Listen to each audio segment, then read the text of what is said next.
Within Friedrich Nietzsche's philosophical framework, the will to power stands out as a genuinely foundational element. Because the thinker never provided a rigorous, systematic definition of this idea within his published texts, it remains notoriously intricate and constantly invites varied interpretations. The German philosopher initially planned to author a dedicated volume titled The Will to Power, a project he explicitly teased in his 1887 publication, Genealogy of Morals. In that text, he promised his readers that these matters would receive a much more comprehensive and grave treatment in an upcoming project focusing on European nihilism, directing their attention to a manuscript he was supposedly drafting called The Will to Power, Attempt at a Revaluation of All Values.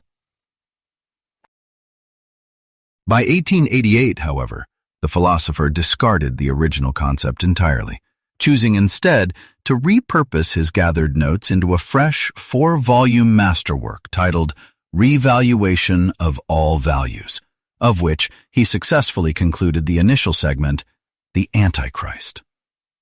Tragically, this ambitious undertaking was cut short when he suffered a severe psychological collapse in 1889.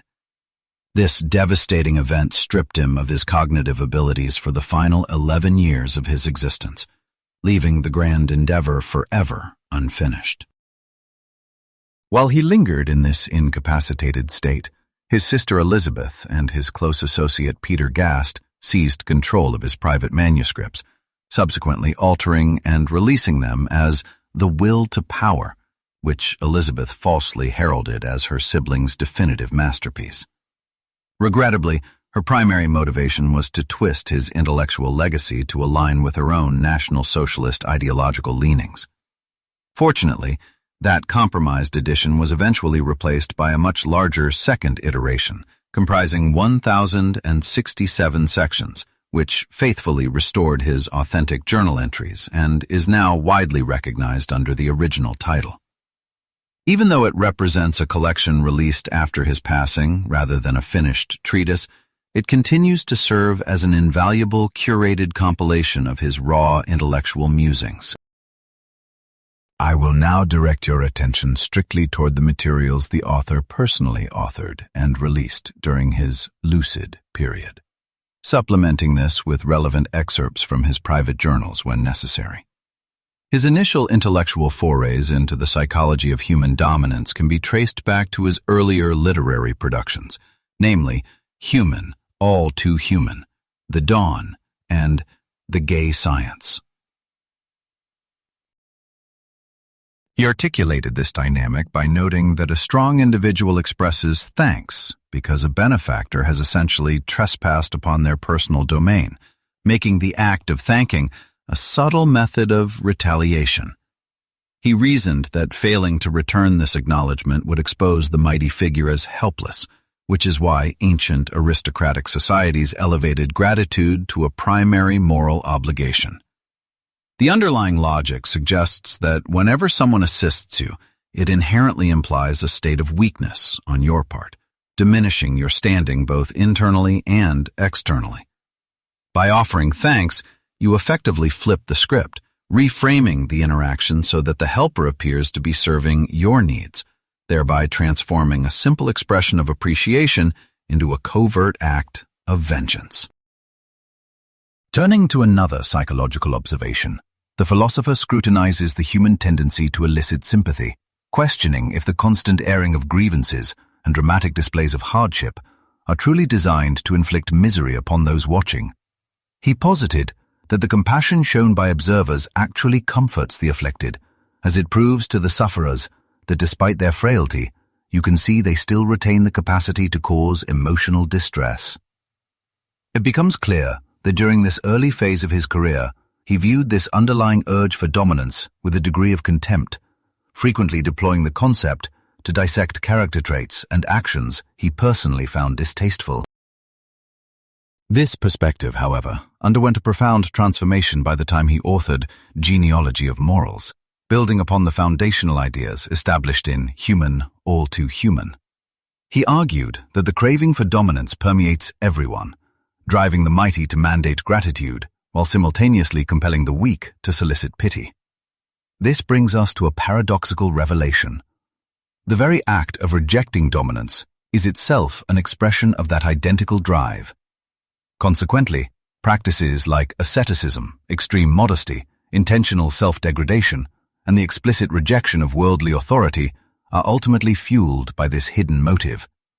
As he memorably stated, the sensation of joy, interpreted as the most vivid experience of vitality and control, has likely reached its absolute peak within the minds of profoundly superstitious ascetics. In a related reflection, he emphasized that ancient Hellenic culture valued authority, forged through intense physical and mental anguish, far above a comfortable state of weakness, prizing the sheer sensation of mastery over practicality or good reputation. He concluded that truly strong individuals feel no compulsion to validate their strength through cruelty or oppression, whereas fragile personalities actively seek to inflict harm, simply to witness the resulting agony. Linking this concept of inner strength directly to the ancient Greeks marked a pivotal evolution in his thought, transforming a mere psychological observation into the comprehensive, unifying theory known as the will to power. Armed with these radical ideas, the framework for a singular psychological reality emerges, suggesting that every human motivation can ultimately be distilled down to this singular drive for dominance.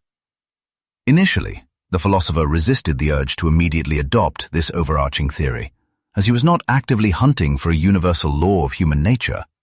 Nevertheless, in 1883, this profound concept struck him with sudden clarity, fueling an intense burst of creative energy that resulted in the drafting of "Thus Spoke Zarathustra," the text where the phrase first formally materializes. Within the narrative, this idea is presented as a core pillar of the protagonist's philosophy, standing alongside the concepts of the Übermensch and the eternal recurrence.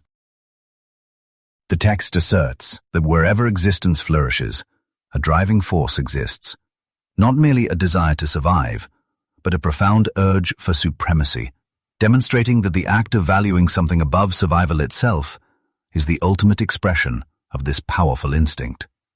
Ultimately, his philosophical focus remained deeply anchored in the mastery and control of one's own self, rather than the subjugation of external subjects. He envisioned this elemental drive as a restless, evolving energy characterized by relentless striving, one that truly reveals its nature only when it collides with and overcomes formidable barriers. Achieving your genuine identity serves as the ultimate manifestation of personal actualization. Within this framework, Zarathustra personifies the relentless pursuit of the will to power, demonstrating how confronting barriers inevitably generates necessary friction. Dominating fellow humans holds absolutely no appeal for him, which he articulates by admitting his voice lacks the leonine roar required for dictating to others. Instead of demanding obedience from his followers, he adamantly urges them to forge their own independent paths. This core philosophy finds its sharpest definition within the Antichrist, where Nietzsche equates goodness with the magnification of inner strength and the will to power, while condemning anything born of frailty as inherently bad. He further defines true joy as the conscious recognition of expanding capability, experienced precisely when an impediment is successfully conquered.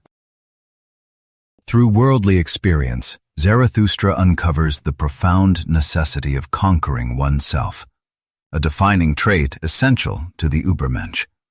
Mastering your own impulses remains the central, incredibly demanding challenge, far more arduous than it might initially appear.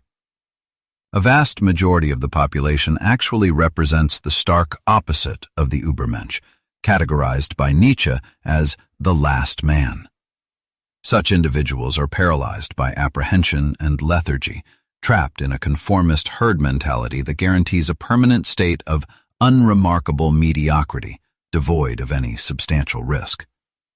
Fortunately, the philosopher's writings are entirely unconcerned with this complacent majority.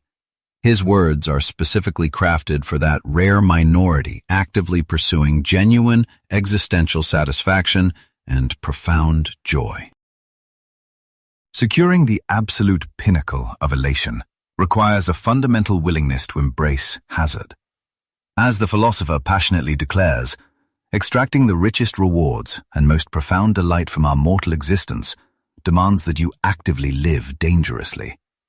Because there is almost a 0% probability that you will entirely bypass severe agony, you are urged to confront this harsh reality head-on rather than fleeing, utilizing adversity as an instrument for profound personal expansion.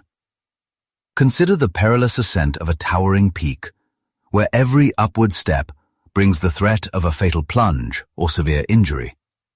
Yet, conquering that treacherous climb grants access to unimaginably breathtaking vistas, validating the claim that ascending the loftiest summits allows an individual to mock all worldly tragedies, both genuine and fabricated. Refusing to tackle these formidable barriers simply ensures a mundane existence, entirely stripped of life's most spectacular triumphs. Grasping the mechanism of the will to power fundamentally requires an understanding of Nietzsche's theory regarding sublimation. He theorized that primal drives, such as erotic desires, could be redirected to achieve fulfillment through profound intellectual or artistic endeavors, rather than seeking immediate physical gratification. Consequently, he fiercely condemned Christianity for aggressively suppressing human instincts instead of channeling them constructively. Because these innate urges form the very core of our humanity, attempting to erase them contradicts the fundamental essence of life and actively sabotages the will to power. This stark dichotomy, the violent eradication of natural passions versus their disciplined redirection, stands as a paramount pillar within his comprehensive philosophical framework. Anyone compelled to destroy their own sensuality merely to cultivate rational thought demonstrates a profound spiritual frailty. Conversely, a robust intellect refuses to declare war on its biological urges. Instead, it completely commands them, representing the absolute zenith of human capability in Nietzsche's estimation. He highlights the historical tendency of brilliant thinkers to remain unmarried, suggesting their intellectual chastity simply redirects their reproductive energy into different, enduring legacies. Such extraordinary minds secure their immortal lineage not through biological offspring, but through intellectual triumphs, a concept he perfectly captured by noting that composing music serves as an alternative method of creating progeny. Establishing the will to power as the definitive lens for viewing existence necessitates an acknowledgement of its direct inverse, societal and personal decadence. The phenomenon of decay has to be understood through the frustrating pursuit of expansion, exactly as frailty can only be comprehended when contrasted with intrinsic strength. He hypothesizes a profound entanglement between agony and ecstasy, proposing that desiring the maximum threshold of euphoria mandates an equal willingness to endure catastrophic sorrow. Therefore, as a human being, you do not simply chase comfort while fleeing hardship.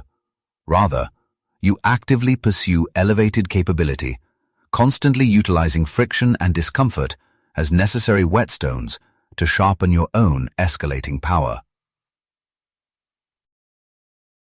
This dynamic drive directly contradicts the widely accepted concept of a mere desire for survival. The philosopher argued forcefully that a will to existence is a logical fallacy. A non-entity cannot possess intent, and something already living has no need to strive for a state it currently occupies, making the will to power the only genuine driving force. Expanding on evolutionary critiques within Twilight of the Idols, he proudly positioned himself in opposition to Darwinian theory. While Darwin theorized that natural selection preserves advantageous traits across generations, his disciple, Herbert Spencer, introduced the concept of prioritizing self-preservation through the survival of the fittest. Ultimately, by attacking the pursuit of mere survival, Nietzsche mistakenly targeted Darwin, who championed the propagation of beneficial adaptations rather than a desperate clinging to sheer self-preservation. In his provocative work, The Gay Science, Friedrich Nietzsche asserts that desiring mere survival actually indicates a state of affliction, arguing that it suppresses our most fundamental biological drive to expand our dominance. He suggests that the everyday struggle for existence is merely a temporary glitch in our natural programming, insisting that true vitality is found in the relentless pursuit of growth, superiority, and the expansion of influence. Ultimately, he reveals that what drives us is not the simple instinct to stay alive, but an often unconscious, overpowering urge to amplify our own capabilities. This profound ambition is what he famously dubbed the will to power. In his masterpiece, Beyond Good and Evil, this foundational concept emerges more frequently than in any of his other published writings, manifesting across 11 distinct aphorisms. The philosopher passionately urges physiologists to abandon the assumption that self-preservation is the highest biological instinct of an organism. Instead, he proposes that a living creature primarily seeks to discharge its stored energy, making basic survival just a frequent, indirect side effect of this much grander need to exert strength. As he noted in his private reflections, every action taken by an organism is designed not merely to maintain its current state, but to actively become something greater. Consider how a sapling instinctively stretches its roots to monopolize subterranean nutrients. Similarly, you naturally chase after physical vitality, material abundance, and elevated social standing as direct manifestations of your own will to power. Decades before evolutionary biology took center stage, Arthur Schopenhauer formulated a competing paradigm known as the will to live, a framework that profoundly influenced a younger Nietzsche. Although the older philosopher served as an intellectual mentor, the student eventually broke away from these foundational teachings, noting that remaining a mere disciple is a poor way to honor a master. Consequently, he discarded the desire for mere existence to forge his own dynamic theory of empowerment. Rooted deeply in abstract thought, Schopenhauer's vision heavily borrows from Immanuel Kant's concept of the noumenon, or the elusive thing in itself, which operates entirely outside the boundaries of human observation and stands in stark contrast to observable phenomena. Within this deeply pessimistic framework, this primal force acts as the wellspring of all human misery, transforming our lives into an endless, agonizing marathon for fulfillment. You might find yourself relentlessly chasing desires under the illusion of future happiness, only to discover that achieving these goals offers nothing but a temporary reprieve from torment. This psychological treadmill ensures that you remain trapped in a perpetual cycle of anguish and agitation until death finally arrives. Despite this incredibly bleak outlook, Schopenhauer conceded that profound encounters with art and music could provide fleeting moments of serenity by momentarily silencing our restless urges. Yet, he argued that genuine liberation from this wretched reality demands an absolute denial of our worldly desires through strict asceticism, intentionally minimizing our exposure to pain. In stark contrast, Nietzsche wholeheartedly welcomes hardship, identifying it as the essential catalyst for personal evolution and urging you never to diminish the value of agony. By confronting and conquering the painful barriers in your path, you actively amplify your dominance, a sentiment perfectly captured in his legendary maxim that whatever fails to destroy you will ultimately fortify you. Positioning himself as a radically experimental thinker, Nietzsche aggressively dismantled the arrogant illusions of traditional metaphysicians who fancied themselves the ultimate decoders of the cosmos, capable of unraveling existence with a single definitive answer. He boldly argues that a philosopher's celebrated will to truth, that supposedly objective quest for absolute certainty, is actually just a disguised expression of their insatiable appetite for control. By demanding that the chaotic universe bend to human logic and become comprehensible, these self-proclaimed wise men are forcibly molding reality to reflect their own intellect. Ultimately, their desire to construct a neatly categorized world of good and evil is driven by a profound, intoxicating need to fashion a reality worthy of their own worship, exposing their pursuit of facts as a supreme exercise of dominance. Delving deeper into beyond good and evil, the philosopher challenges you to imagine reducing the entirety of human instinct, from basic reproduction to daily sustenance, into the complex branching of a single, foundational urge. If you were to observe the core mechanics of reality from this internal perspective, the entire universe would be exposed as nothing more than the unadulterated will to power.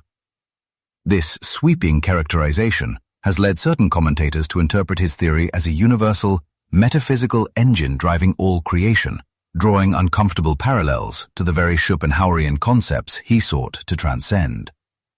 Such interpretations inevitably spark intense academic friction, especially given Nietzsche's notoriously fierce hostility toward traditional metaphysical frameworks. To resolve this apparent contradiction, numerous scholars assert that Nietzsche's framework operates as a highly pragmatic psychological hypothesis designed to optimize an individual's potential, starkly contrasting with Schopenhauer's assertion that the will to live constitutes the ultimate fabric of reality. Yet, it remains undeniably clear that in his final years, the German thinker increasingly began to describe his own concept as the primary gravitational force of the cosmos. Thinkers like Martin Heidegger have profoundly shaped our modern understanding by framing this later shift as a return to a unified metaphysical system. However, to navigate this paradox, you must recognize a vital distinction. When Nietzsche violently rejects metaphysics, his attacks are exclusively aimed at the static, unchanging visions of being championed by the Platonic Christian tradition, rather than the dynamic, ever-shifting flow of reality itself. When you explore Friedrich Nietzsche's concept of the will to power, you encounter a representation of perpetual transformation, rather than a static, enduring substance. This philosophical framework operates as a unified system, where the very essence of existence is defined by constant change. Consequently, existence does not stand in contrast to transformation. Instead, the process of becoming fundamentally encompasses the state of being itself. With this foundation established, you can begin to comprehend the underlying metaphysical structure of this driving force. An essential characteristic of this theory is its fundamental interconnectedness, meaning that dominance only exists when measured against a competing force. To put it simply, entities do not exist independently before interacting. Instead, their very identities are forged entirely through their ongoing relationships with one another. This philosophical perspective portrays a deeply active reality, eliminating the notion of a stagnant origin point, completely isolated from its resulting effects. Because of this inherent fluidity, you must recognize this driving energy as an unavoidable compulsion to accumulate even greater strength. Dominance inherently seeks its own amplification, functioning as true strength only when it can successfully preserve its position against rival forces, while continuously pushing to conquer them. Using the singular phrasing of a will to power can actually deceive you, considering the entirety of existence is constituted by this very phenomenon. It never functions as an isolated entity, but rather constantly operates as a shifting, interconnected web of pluralities that stretch onward infinitely, perpetually locked in internal conflict. This singular foundational energy fundamentally exists to express itself through endless variations, generating complexity directly from its own essence, rather than from a state of nothingness, or ex nihilo.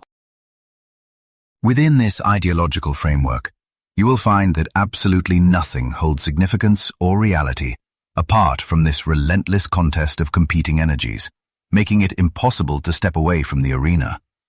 Yet, You should not view this tumultuous disorder merely as a heavy obstacle to survive, or a struggle to alleviate, because it serves a profoundly constructive purpose. This instability forms the absolute bedrock of all innovation and artistic expression, proving essential for any new phenomena to surface, perfectly captured by the famous assertion that harboring internal turmoil is necessary to generate a brilliantly dancing star. Ultimately, you must realize that this theoretical construct was not originally intended as a sweeping rule of the universe, as the philosopher's primary focus remained firmly fixed on humanity and personal psychological states. Extending this concept from the individual human experience outward into the broader cosmos was merely a secondary consideration. In his judgment, financial riches and martial dominance never represented genuine strength. Instead, he thoroughly understood that authentic mastery demands rigorous self-regulation and personal transcendence, which stands as the true, ultimate objective of the will to power.